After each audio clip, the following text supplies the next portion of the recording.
Hey guys, it's Chelsea from The Financial Diet, and this week's video is brought to you by Skillshare. And this week is an extremely special episode of The Financial Diet because it's the release of our much anticipated, to us, book, also called The Financial Diet. Woo! So obviously, I think you guys have probably heard something about the book on our channel. We've referenced it from time to time, but we wanted to take an episode to kind of show you the book, make you learn a little bit more about it, and also take out one of our favorite segments from the book to share with you, hence the title of this video. So as you can see, it's a gorgeous sort of glossy book. It has this lovely flap on the interior, Media Insight. This is actually called a French flap, which you can use as like a bookmark. It's very cool. It's a full color book with tons of different sort of graphs and charts and spreads. And as you can see, we have these sections that are expert interviews, and we have them in every chapter where we bring in experts on different topics to talk about their point of view, their advice, etc. And each chapter kind of goes through a different part of your life to talk about how to approach that part of your life in a more smart and budget savvy way. We obviously have chapters on the very hard financial stuff, like we have a budgeting chapter, an investing chapter, but we also have chapters that are much more fun. You know, we have budget recipes you should master. We have expert interviews about creating a professional wardrobe. We talk about buying a home, but then also decorating that home, plus how to rent intelligently. We even have a prominent interview with Hank Green, who you might be familiar with, about his approach to finding happiness in sort of a balanced and manageable way. We think the book is about much more than just getting good with money, though that is a big part of it. The book is also how to create the life that you want to live and be smart enough with money that you don't have to worry about it all the time. But obviously a big focus of the book is sort of getting good with money, even if you're a total beginner and even if you don't know where to start. And since it is the new year, and the new year comes with all of these sort of big ideas and motivations to change how you approach things, we thought we would share one of our favorite graphics from the book, which is our little mini guide to getting good with money in 1 year. Obviously, this isn't totally comprehensive, but we think that these are the key steps that you want to be hitting if you want to change the way you approach money in a very healthy way within the course of a year. And the book will go into much more detail about how to accomplish all of these things, but this is the general path that we recommend that you take. How to get good with money in a year. So let's get started. Number 1.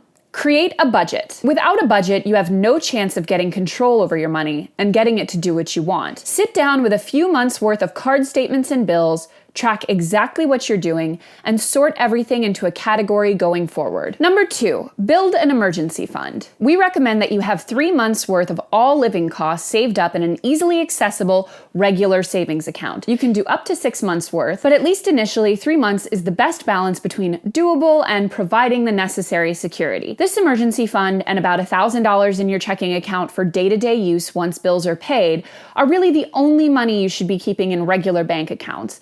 The rest of your savings should go to much more useful and valuable things like retirement, but more on that later. Number 3 is do a credit card checkup. Comb through statements and purchases from the last 3 months and make sure you're not utilizing more than 30% of your available credit. This impacts your credit score. And raise your limits if you can, and if you trust yourself, to grow the gap between what you can use and what you do use. You want as much unused credit as possible. Determine if the reward systems, travel, cashback, etc., that you have are the most valuable to you, and if you're using them to their fullest extent. Last, set up your bills to be paid on your credit card each month, then set up an automated payment from your checking account to your credit card to pay them in full each month. This ensures that you maximize the rewards you're getting with the money that you're already spending. Number 4, automate what you can. Card payments, bill payments, and savings transfers should all be automatically made from your checking account.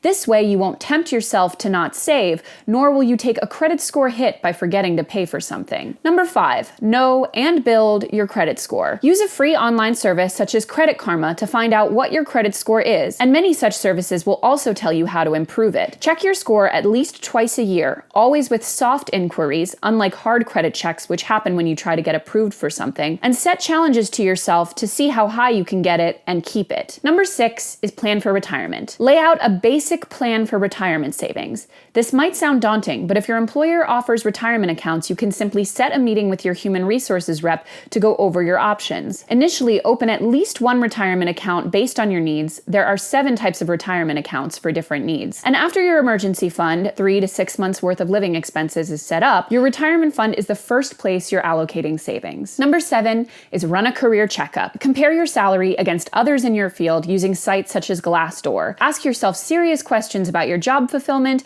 and performance. Are you happy? Are you working towards something specific? Do you see areas to grow in your current job and at your current place of employment? Brainstorm ways you could improve and brush up on what you could be doing better, from individual tasks to general career development. Set goals for 1, 5, and 10 years down the road in your professional life and write them down. Number 8 is add at least one source of extra income. There are endless side jobs and gigs out there to supplement income, bolster savings, hone new skills, or even make a career transition. Even if you just dedicate a few hours a month to a side job, even one additional stream of income has a huge impact. Whether you're babysitting or tutoring English from bed via Skype or working a full-on part-time job, always have at least one side hustle on the burner. Number 9 is treat yourself. Set mini goals for yourself across a number of areas, think things like savings, career growth, or personal development, and reward yourself when you hit them. Whether it's a well-earned massage, a cocktail, a vacation, or a fancy home dinner, take time for sensible self-care and treat yourself for the milestones you've hit.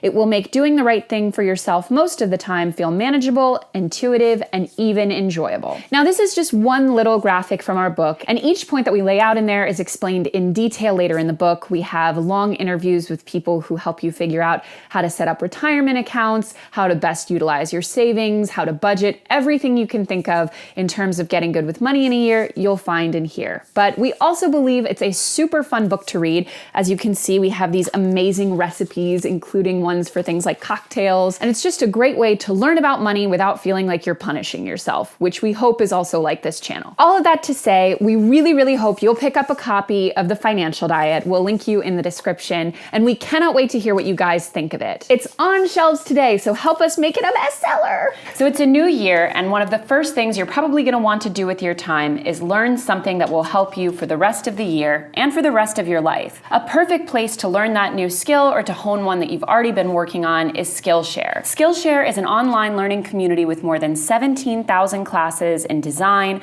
photo, and more. Lauren actually uses them very frequently to hone her design skills when she's working on The Financial Diet, including the video you're watching right now. Skillshare is also more affordable than most online learning platforms out there. An annual subscription is less than $10 a month. And right now, the first 3 months of Skillshare are 99 cents, but it's only available for a limited time, until the end of January. So make sure to click the link in our description to learn more about Skillshare and sign up at the awesome special rate. As always, guys, thank you so much for watching, and don't forget to hit the subscribe button and to come back every Tuesday for new and awesome videos. Bye!